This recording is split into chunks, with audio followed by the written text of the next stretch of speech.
بسم الله الرحمن الرحيم. الحمد لله الذي أنزل على عبده الكتاب ولم يجعل له عوجا قيما لينذر بأسا شديدا من لدنه ويبشر المؤمنين الذين يعملون الصالحات أن لهم أجرا حسنا ماكثين فيه أبدا وينذر الذين قالوا اتخذ الله ولدا ما لهم به من علم ولا لآبائهم كبرت كلمة تخرج من أفواههم إن يقولون إلا كذبا فلعلك باخع نفسك على آثارهم إن لم يؤمنوا بهذا الحديث أسفا إنا جعلنا ما على الأرض زينة لها لنبلوهم أيهم أحسن عملا وإنا لجاعلون ما عليها صعيدا جرزا أم حسبت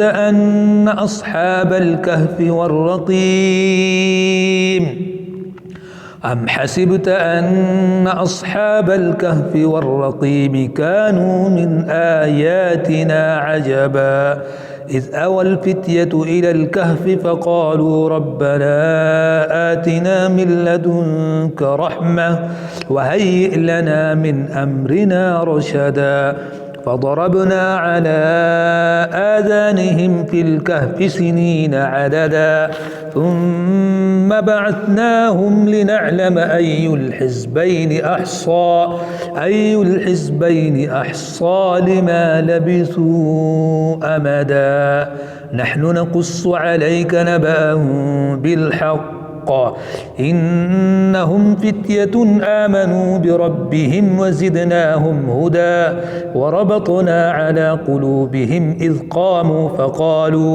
فقالوا ربنا رب السماوات والأرض لن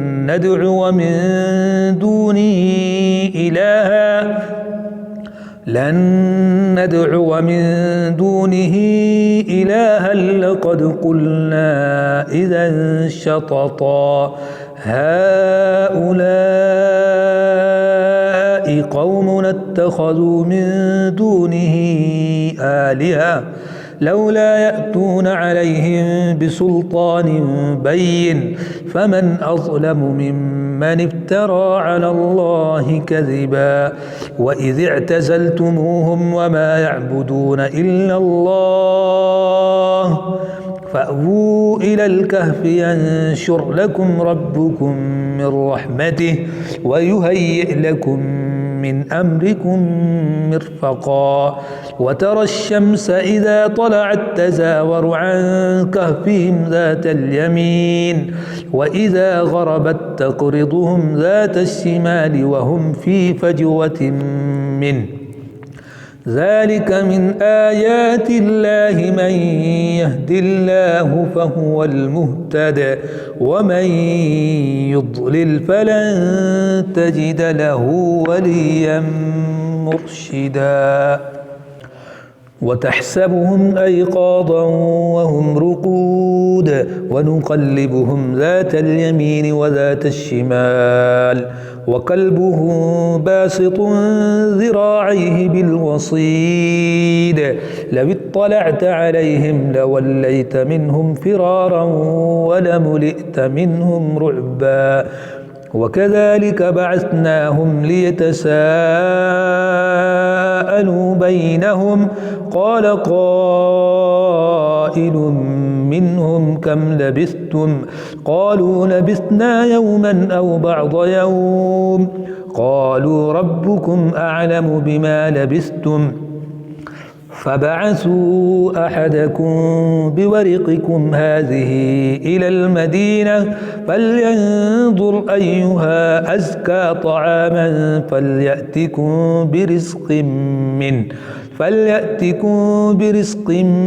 منه وليتلطف ولا يشعرن بكم أحدا إنهم إن يظهروا عليكم يرجموكم أو يعيدوكم في ملتهم ولن تفلحوا إذا أبدا وكذلك أعثرنا عليهم ليعلموا أن وعد الله حق وأن الساعة لا ريب فيها إذ يتنازعون بينهم أمرهم فقالوا ابنوا عليهم بنيانا ربهم أعلم بهم قال الذين غلبوا على أمرهم لنتخذن عليهم مسجدا سيقولون ثلاثة رابعهم كلبهم ويقولون خمسة سادسهم كلبهم رجما بالغيب ويقولون سبعة وثامنهم كلبهم قل ربي أعلم بعدتهم ما يعلمهم إلا قليل فلا تمار فيهم إلا مراء ظاهرا ولا تستفت فيهم منهم أحدا ولا تقولن لشيء إني فاعل ذلك غدا إلا أن يشاء الله واذكر ربك إذا نسيت وقل عسى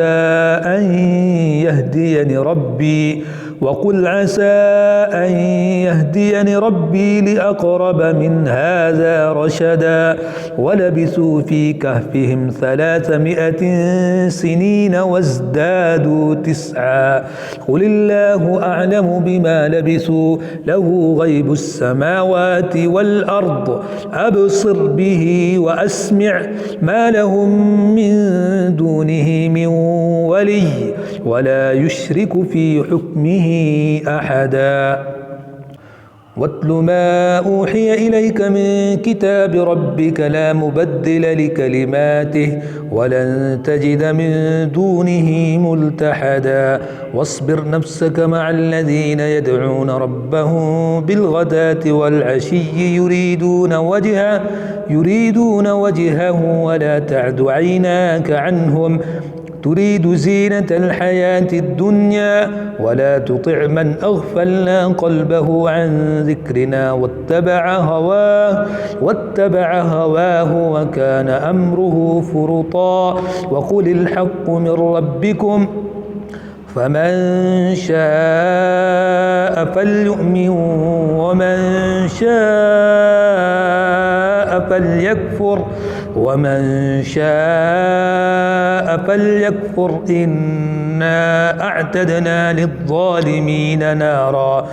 إنا أعتدنا للظالمين نارا أحاط بهم سرادقها وإن يستغيثوا يغاثوا بماء كالمهل يشفي الوجوه بئس الشراب وساءت مرتفقا إن الذين آمنوا وعملوا الصالحات إنا لا نضيع أجر من أحسن عملا أولئك لهم جنات عدن تجري من تحتهم الأنهار يحلون فيها من أساور من ذهب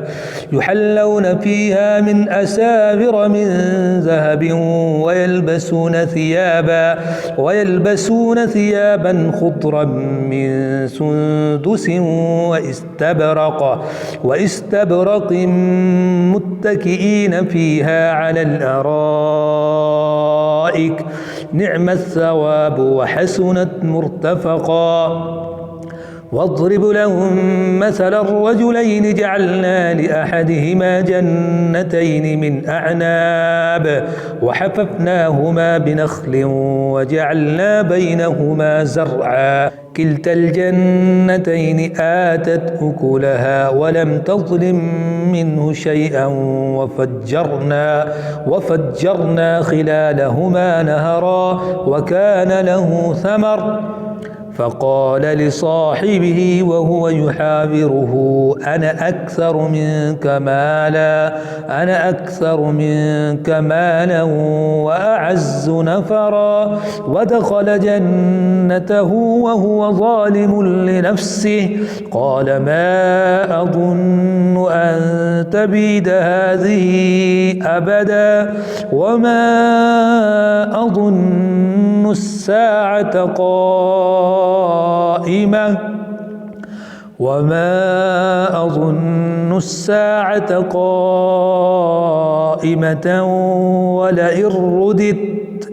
ولئن رددت إلى ربي لأجدن خيرا منها منقلبا قال له صاحبه وهو يحاوره أكفرت بالذي خلقك من تراب ثم من نطفة ثم سواك رجلا لكن هو الله ربي ولا أشرك بربي أحدا ولولا إذ دخلت جنتك قلت ما شاء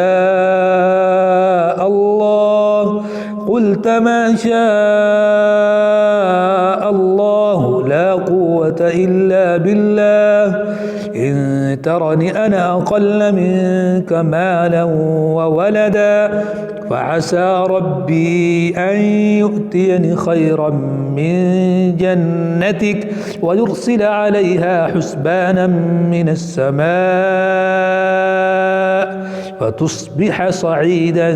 زلقا أو يصبح ماؤها غورا فلن تستطيع له طلبا وأحيط بثمره فأصبح يقلب كفيه على ما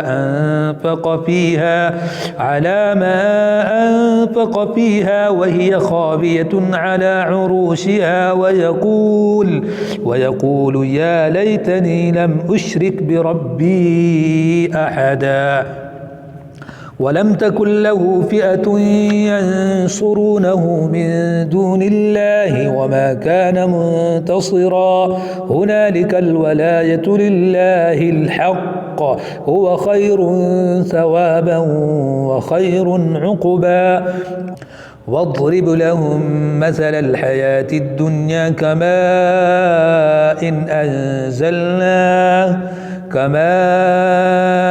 أنزلناه من السماء فاختلط به نبات الأرض فأصبح هشيما تذروه الرياح وكان الله على كل شيء مقتدرا المال والبنون زينة الحياة الدنيا والباقيات الصالحات خير عند ربك ثوابا وخير أملا ويوم نسير الجبال وترى الأرض بارزة وحشرناهم فلم نغادر منهم أحدا وعرضوا على ربك صفا لقد جئتمونا كما خلقناكم أول مرة بل زعمتم أن لن نجعل لكم موعدا ووضع الكتاب فترى المجرمين مشفقين مما فيه ويقولون يا ويلتنا ما لهذا الكتاب لا يغادر صغيرة ولا كبيرة إلا أحصاها ووجدوا ما عملوا حاضرا ولا يظلم ربك أحدا وإذ قلنا للملائكة اسجدوا لآدم فسجدوا إلا إبليس كان من الجن ففسق عن أمر ربه أفتتخذونه وذريته أولياء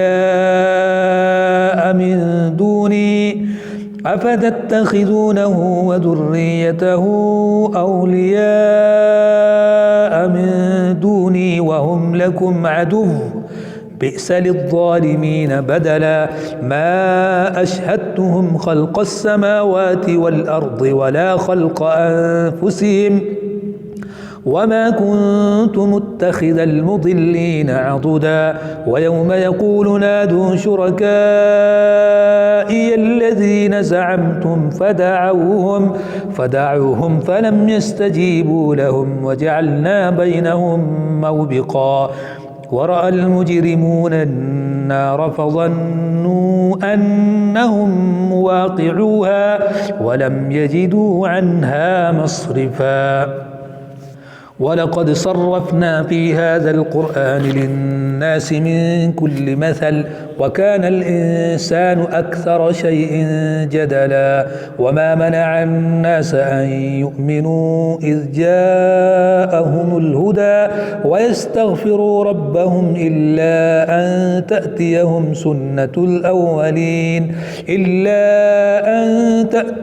سنة الأولين أو يأتيهم العذاب قبلا وما نرسل المرسلين إلا مبشرين ومنذرين ويجادل الذين كفروا بالباطل ليدحضوا به الحق واتخذوا آياتي وما أنذروا هزوا ومن أظلم ممن ذكر بآيات ربه فأعرض عنها ونسي ما قدمت يداه إنا جعلنا على قلوبهم أكنة أن يفقهوه وفي آذانهم وقرا وإن تدعهم إلى الهدى فلن يهتدوا إذا أبدا وربك الغفور ذو الرحمة لو يؤاخذهم بما كسبوا لعجل لهم العذاب بل لهم موعد لن يجدوا من دونه موئلا وتلك القرى أهلكناهم لما ظلموا وجعلنا لمهلكهم موعدا وإذ قال موسى لفتاه لا أبرح حتى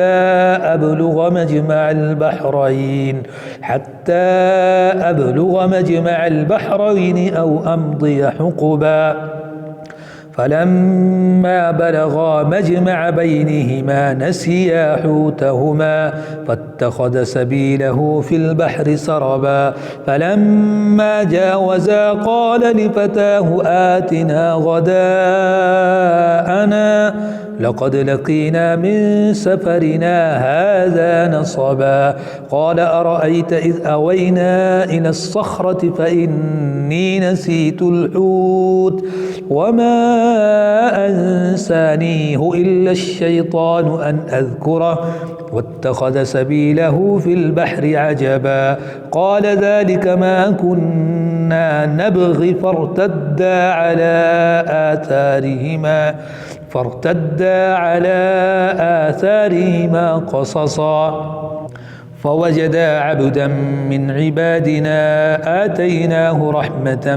من عندنا وعلمناه من لدنا علما قال له موسى هل أتبعك على أن تعلمني مما علمت رشدا قال إنك لن تستطيع معي صبرا وكيف تصبر على ما لم تحط به خبرا قال ستجدني إن شاء الله صابرا ولا أعصي لك أمرا قال فإن اتبعتني فلا تسألني عن شيء حتى أحدث لك منه ذكرا فانطلقا حتى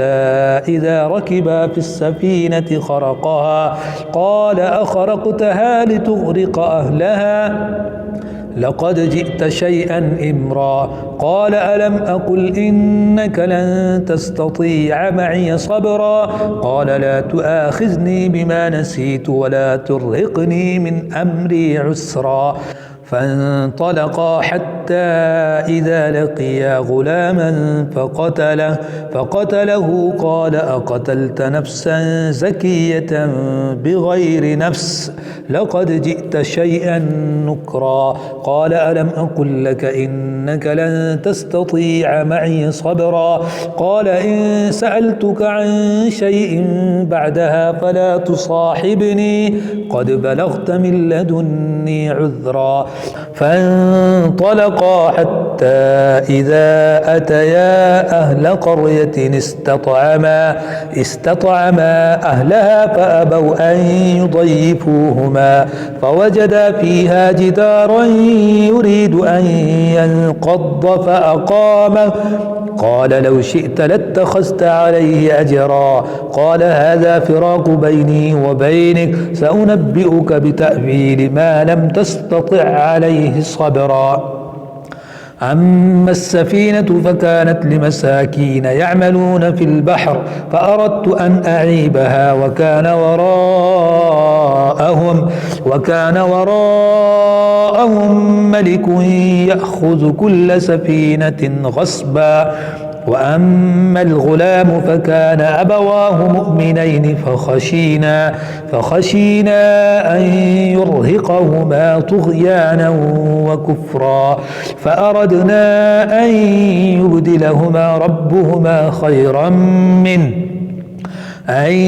يبدلهما ربهما خيرا منه زكاة وأقرب رحما وأما الجدار فكان لغلامين يتيمين في المدينة وكان تحته كنز لهما وكان أبوهما صالحا فأراد ربك أن يبلغا أشدهما ويستخرجا كنزهما رحمة من ربك وما فعلته عن أمري ذلك تأويل ما لم تسطع عليه صبرا ويسألونك عن ذي القرنين قل سأتلو عليكم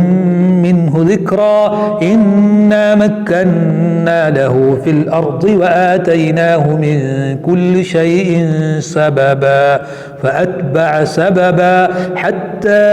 إذا بلغ مغرب الشمس